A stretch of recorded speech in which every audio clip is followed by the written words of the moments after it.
तो हेलो दोस्तों, नमस्कार। यहाँ पर आप लोग देख सकते हैं क्लास 9th का त्रैमासिक परीक्षा जो है, मंथली एग्जाम जो हो रहा है, उसका ओरिजिनल प्रश्न पत्र हम लोग लेकर आ चुके हैं मैथमेटिक्स का। यहाँ पर आप लोग देख सकते हैं गणित का ओरिजिनल प्रश्न पत्र यहाँ पर आ चुका है। विषय कोड यहाँ पर देख लीजिए 110 विषय कोड है। चलिए हम इसका आंसर बारी बारी से करेंगे और आप लोगों को क्या करना है, वीडियो को शेयर कर दीजिए अपने दोस्तों में। जो भी आपका भाई बहन या फिर फ्रेंड है, स्कूल फ्रेंड है, कोचिंग फ्रेंड, उसके पास आप ग्रुप में शेयर कर दीजिए इस वीडियो को, ठीक है। और लाइक करके सब्सक्राइब कर लीजिएगा, क्योंकि आपका तो मंथली एग्जाम अभी तो कल समाप्त होने वाला है। उसके बाद में फिर मंथली एग्जाम आएगा तो आपको जरूर से जरूर कराया जाएगा इस चैनल पर। तो आप लोग को सब्सक्राइब कर लेना है हमारे चैनल को और ज़्यादा से ज़्यादा शेयर भी कर दीजिएगा। तो चलिए यहाँ पर हम लोग क्वेश्चन की तरफ में चलते हैं और बारी बारी से प्रत्येक क्वेश्चन का आंसर करेंगे और आप लोगों को पूरा देखते चलना है। चलिए यहाँ पर देख सकते हैं, यहाँ पर दिया गया है, प्रश्न दिया गया है और इसका उत्तर हम लोग करेंगे। तो यहाँ पर देख सकते हैं प्रश्न है कि 0.07 का भिन्न रूप है। तो देखिए अभी टाइम बहुत ज़्यादा लेट हो चुका है, क्योंकि हम दूसरे काम में लगे हुए थे, इसलिए तो डायरेक्ट आप लोगों को आंसर ही बताते चलेंगे हम, ठीक है। तो बाद में इसका सोल्यूशन पूरा वीडियो मिलेगा आप लोगों को। तो देखिए पहला का आंसर क्या होगा मैं वो बता देता हूँ, ठीक है। एक में दिया गया कि 47/100, बी में दिया कि 47/99, सी में दिया गया कि 47/90 और डी में दिया कि 43/90। तो इसका सही जवाब पहला का right answer option number D होगा। देखो पहले से बनाकर आप लोग को आंसर बताया जा रहा है, ये बात मत बुझिएगा कि क्वेश्चन का आंसर गलत दिया जा रहा है, ठीक है। चलिए यहाँ पर देखिए 2 नंबर प्रश्न दिया गया, ध्यानपूर्वक देखिए यहाँ पर कि यदि भाज्य बराबर 8√15 तथा भाजक यहाँ पर दिया गया है कि 2√3, तो भागफल क्या होगा। इसका राइट आंसर आप लोग को बताना है, जल्दी बताइएगा। चलिए तो इसका राइट आंसर 2 का क्या होगा। ए में देखिए 4√2, बी में देखिए 4√5 और सी में देखिए 16√3 और डी में देगा कि 16√45। तो देखिए ओरिजिनल हूबहू यही प्रश्न पत्र आपके एग्जाम में रहेगा। तो 2 का right answer option number B हो जाएगा, 4√5 हो जाएगा सिंपली से सही जवाब।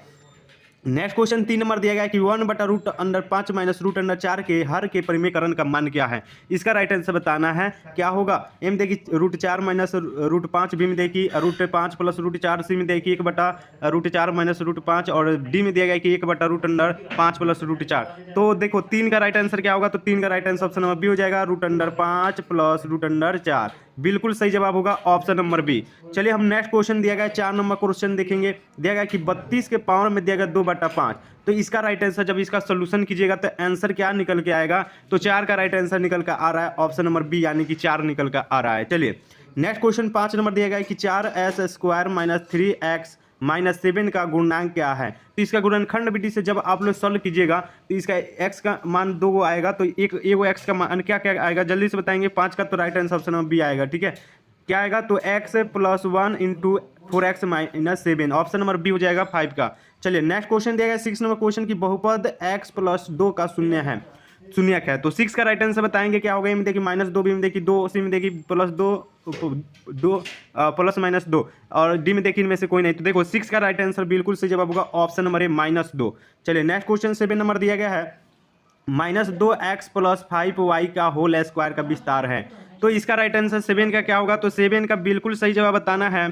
तो 7 का राइट आंसर क्या हो जाएगा बाबू, तो हो जाएगा ऑप्शन नंबर बी, बिल्कुल सही जवाब। चलिए अब हम लोग 8 नंबर प्रश्न देखेंगे। इसका सब्जेक्टिव भी मिल जाएगा आप लोगों को, ठीक है। टेंशन नहीं लेना है, जो भी विद्यार्थी हमारे चैनल से जुड़े उनको टेंशन नहीं लेना है। क्वेश्चन आप लोगों को पूरा का पूरा ऑब्जेक्टिव सब्जेक्टिव दिया जाएगा, भले थोड़ा लेट होगा लेकिन दिया जाएगा, जरूर दिया जाएगा। देखिए दिया जा रहा है 8 नंबर प्रश्न की भुज और कोटि दोनों किस चतुर्थांश में ऋणात्मक होता है। भुज और कोटि, तो यहाँ पर आप लोग को मालूम ही होना चाहिए भुज और कोटि जो होता है तो किस चतुर्थांश में होता है। तो होता है देखिए यहाँ पर तृतीय चतुर्थांश में, ठीक है। इधर भी माइनस और नीचे भी माइनस, ठीक है। तो यानी तृतीय चतुर्थांश यानी ऑप्शन नंबर सी जो है राइट आंसर हो जाएगा। चलिए नेक्स्ट क्वेश्चन तरफ में हम लोग चलेंगे। दिया गया 9 नंबर क्वेश्चन की मूल बिंदु के नियामक होता है। तो मूल बिंदु के नियामक होता है 0,0, यानी कि ऑप्शन नंबर ए सही जवाब हो जाएगा। नेक्स्ट क्वेश्चन दिया गया है कि बिंदु दिया गया है 5,0 में स्थित है।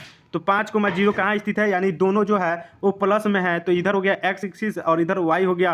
तो दोनों जो है वो क्या कौन एक्सिस पर स्थित है। तो 5,0 जो है ये कहाँ पर स्थित है। तो बिल्कुल 10 का राइट आंसर बाबू हो जाएगा, x एक्सिस पर स्थित है, ठीक है।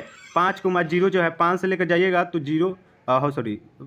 5 यहाँ पर 5 आ जाएगा और 0, ठीक है। x एक्सिस पर स्थित है, ऑप्शन नंबर ए हो जाएगा। चलिए नेक्स्ट क्वेश्चन यहाँ पर दे दिया गया है 11 नंबर प्रश्न। यदि समीकरण f बराबर 9/5c + 32 हमें है तो c का मान 40 हो तो f बराबर क्या होगा। तो चलिए 11 का राइट आंसर बताएंगे। 11 का बिल्कुल सही जवाब क्या हो जाएगा, तो हो जाएगा हो जाएगा ऑप्शन नंबर बी यानी कि 104 हो जाएगा। ठीक है, चलिए नेक्स्ट क्वेश्चन 12 नंबर देखिए दिया गया है। आप लोग लाइक नहीं कर रहे हैं, जो विद्यार्थी लाइक कर दीजिए, चैनल पर नया है तो सब्सक्राइब कर दीजिएगा। ठीक है, दिया गया है कि रैखिक समीकरण दिया गया y बराबर 3x + 5 का हल है। तो जब y का मान निकालिएगा, यहाँ पर रैखिक समीकरण है तो इसको जब हल कीजिएगा तो क्या आएगा, मैंने आपको बताया था a1/a2 बराबर हो b1/b2 बराबर हो c1/c2 को बराबर नहीं है। ये सब सारे चीज़ बताया गया कि कौन अद्वितीय हल है, कौन क्या हल है। तो आप लोग नेक्स्ट वीडियो में पढ़ाई कीजिएगा तो आपको पूरा का पूरा समझ में आ जाएगा। तो 12 का राइट आंसर क्या होगा, तो 12 का राइट आंसर हो जाएगा अनंत हल, अनेक हल हो जाएगा, ऑप्शन नंबर सी हो जाएगा। ठीक है, चलिए तो इसका राइट आंसर बताएंगे 13 नंबर क्वेश्चन।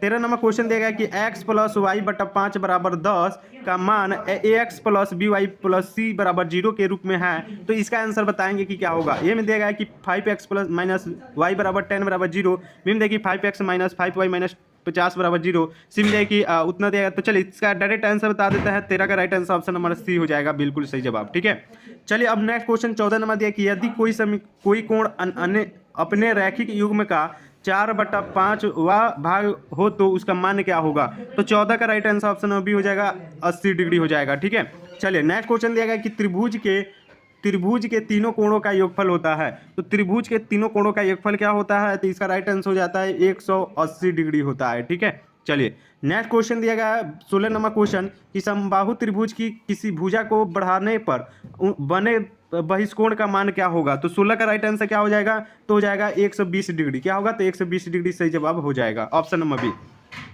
नेक्स्ट क्वेश्चन दिया गया है कि किसी चतुर्भुज के चारों कोणों का योगफल होता है। तो किसी भी चतुर्भुज के चारों कोणों का योगफल जो होता है, इसका राइट आंसर क्या होगा, 17 का तो हो जाएगा, 4 कोणों का होता है। ठीक है, ऑप्शन नंबर सी हो जाएगा 17 का। 18 नंबर प्रश्न देखिए, यदि किसी चतुर्भुज की विकर्ण एक दूसरे को समकोण पर समद्विभाजित करता है तो वह चतुर्भुज कहलाता है। तो जो विद्यार्थी अभी तक लाइक नहीं किए हैं तो लाइक कर दीजिए अभी जल्दी से। ठीक है, और शेयर कर दीजिए और सब्सक्राइब करके बेल वाला आइकन दबा दीजिए। सब्जेक्टिव वीडियो कैसे डाउनलोड करना है वो लास्ट में आपको बताया जाएगा। 18 नंबर क्वेश्चन का राइट आंसर क्या हो जाएगा बाबू, तो 18 का right answer option number D हो जाएगा, समचतुर्भुज हो जाएगा। नेक्स्ट क्वेश्चन दिया गया है कि आंकड़े यहाँ पर दे दिया गया है। ठीक है, 15, 20, 84, 29 से 41, 45, 60 और 65 का परिसर है। इसका परिसर बताना है, डाटा रेंज बताना है। तो क्या होगा बाबू, तो देखो इसका बिल्कुल सही जवाब क्या होगा, 19 का। तो 19 का राइट आंसर हो जाएगा ऑप्शन नंबर डी यानी कि 69।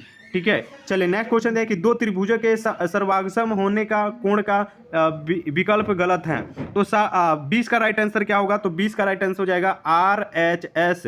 ठीक है, RHS यानी कि ऑप्शन नंबर सी हो जाएगा। चलिए 21 नंबर क्वेश्चन दिया गया कि त्रिभुज में ए बी लंब दिया गया है CD तथा BF के त्रियक छेदी रेखा AB तथा CD को क्रमशः G तथा H के बिंदु पर काटती है। तो जिसका कोण EGB बराबर 45 डिग्री और कोण यहाँ पर दिया गया है कि CHF बराबर क्या होगा, इसका राइट आंसर बताएंगे। तो चलिए इसका बिल्कुल 21 का सही जवाब ऑप्शन नंबर बी निकल के आया हुआ है। ठीक है, बिल्कुल ओरिजिनल प्रश्न पत्र है, आप लोग ध्यान से देखिए।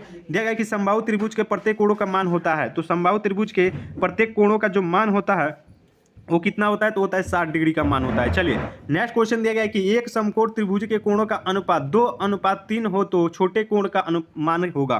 तो 23 का राइट आंसर क्या होगा, तो ऑप्शन नंबर सी हो जाएगा, 18 डिग्री का मान होगा। ठीक है, नेक्स्ट क्वेश्चन दिया गया है कि यदि दो रेखा एक दूसरे को काटती है तो शीर्षाभिमुख कोणों में संबंध होता है। तो 24 का राइट आंसर हो जाएगा ऑप्शन नंबर ए, बराबर यानी इक्वल होता है। चलिए नेक्स्ट क्वेश्चन दिया गया है कि यदि कोई त्रियक छेदी रेखा दो समानांतर रेखाओं में प्रतिच्छेद करती है तो संगत कोणों के समद्विभाजों के बीच का संबंध होता है। चलिए तो 25 का राइट आंसर क्या होगा बाबू, तो हो जाएगा बराबर होता है, ऑप्शन नंबर 25 का ए हो जाएगा। 26 नंबर प्रश्न दिया गया, जल्दी जल्दी से छाप लो बाबू। ठीक है, टाइम बहुत कम है। ठीक है, तो चलिए यहाँ पर सब्जेक्टिव बहुत ही जल्द लेकर आ रहे हैं हम लोग। आप लोग हमारे चैनल पर सब्सक्राइब कर लीजिए, जब भी हम लेकर आ रहे हैं तो देखिए बिल्कुल सही आंसर। जो विद्यार्थी हमारे चैनल पर ट्रस्ट कर रहे हैं वो विद्यार्थी सब्सक्राइब कर दीजिएगा। देखिए दिया गया है कि समीकरण 2x + 3y बराबर के में x y का हल 2 और 1 है तो k का मान क्या होगा। तो 26 का right answer option number A होगा, 7। नेक्स्ट क्वेश्चन दिया गया है कि x - 1/x का वर्ग क्या होता है, the square of x - 1/x is. चलिए तो 27 का right answer option number B हो जाएगा, x² + 1/s² - 2 हो जाएगा। ठीक है, चलिए 28 नंबर प्रश्न यहाँ पर दिया गया है कि x + y का होल स्क्वायर। तो आप लोग पढ़ते हैं a + b का होल स्क्वायर क्या होता है बाबू, जल्दी से बताएंगे क्या होता है। तो देखिए a² + 2ab + b² आप लोग पढ़े होंगे। ठीक है, तो आप लोग को बताना है। तो देखो अगर a और बी, इस तरह से देखिए ए प्लस बी का होल स्क्वायर हो जाएगा, ठीक है, यहाँ पर और प्लस 2ab, ठीक है, ऐसा भी हो सकता है। या फिर यहाँ पर आप लोग देखिए इसका आंसर इस तरह से भी हो सकता है x माइनस वाई का होल स्क्वायर प्लस 4xy, ये भी सूत्र होता है बाबू, ठीक है। तो इस तरह से आप देख लीजिएगा, ठीक है। तो 29 का राइट आंसर क्या होगा बाबू? देखो 28 का तो ऑप्शन नंबर ए हो जाएगा। 29 का क्या होगा जल्दी से देखो, देखा कि एक्स अक्ष पर वाई निर्देशांक का मान क्या होता है। चलिए तो 29 का राइट आंसर हो जाएगा वो ऑप्शन नंबर सी, बिल्कुल सही जवाब, ठीक है। चलिए नेक्स्ट क्वेश्चन दिया गया है कि यदि, ध्यानपूर्वक देखिए, यदि किसी बेलन का ऊंचाई और त्रिज्या क्रमशः एच और आर हो तो इसका संपूर्ण कोणों का क्षेत्रफल क्या होगा? तो 30 का right answer option number A हो जाएगा, 2πr into are plus H होता है, ठीक है। ये चीज ध्यान में रखिएगा। तो चलिए दोस्तों, मैंने आप सभी विद्यार्थी को 30 का 30 प्रश्न बताया, जिसमें से आपको 25 प्रश्नों का ही उत्तर देना है, ठीक है। तो जो विद्यार्थी अभी तक व्हाट्सएप ग्रुप में नहीं जुड़े तो जल्दी से जुड़ जाइए। इंग्लिश का सब्जेक्टिव और मैथ का सब्जेक्टिव दोनों का पीडीएफ वहां पर आपको मिल जाएगा, ठीक है। तो लिंक डिस्क्रिप्शन में दिया गया है, तो जाइए और वहां से क्लिक करके रिक्वेस्ट दीजिए, हम एक्सेप्ट करेंगे। या फिर मेरे नंबर पर मैसेज कीजिए। मैसेज अभी नहीं देख पा रहा है क्योंकि वीडियो बनाने के चक्कर में आप लोग को मैसेज भी नहीं देख पा रहा है, ठीक है। तो डायरेक्ट आप लोग ग्रुप से जुड़िएगा, ठीक है। 620732 से मेरा नंबर है, इसको आप लोग एग्जाम के बाद आपको ऐड कर दिया जाएगा नंबर पर अगर मैसेज कीजिएगा तो, ठीक है। नहीं तो ग्रुप पे लिंक डिस्क्रिप्शन में दिया गया है, तो वहां पर आप लोग जाकर जुड़ जाइए, ठीक है। चलिए थैंक यू, मिलता है नेक्स्ट वीडियो में, तब तक के लिए जय हिंद दोस्तों। सब्जेक्टिव जस्ट ही आ रहा है, आप लोग थोड़ा वेट कीजिए, ठीक है।